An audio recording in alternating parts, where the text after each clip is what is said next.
कटाई पढ़तानी बीए के पढ़ाई हो राजा धान ना कटाई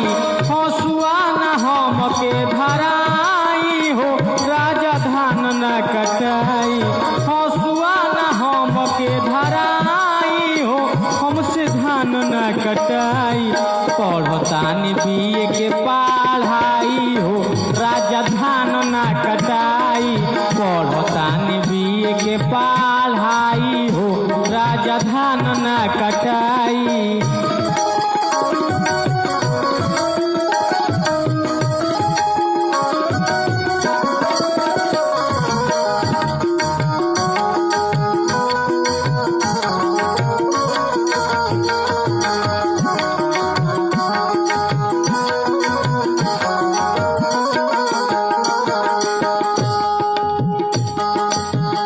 दिन भर जरी देहिया उठावा झुराई फाइनल ईयर के परीक्षा भी आई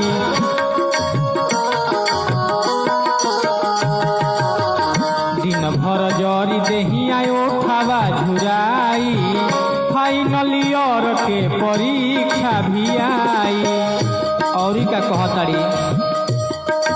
काम नाही कलम चलाई हो नाही बोझाया लगाई काम नाही कलम चलाई हो नाही बोझाया लगाई पढ़तानी बीए के पढ़ाई हो राजा धान ना कटाई पढ़तानी बीए के पढ़ाई हो हमसे धान ना कटाई।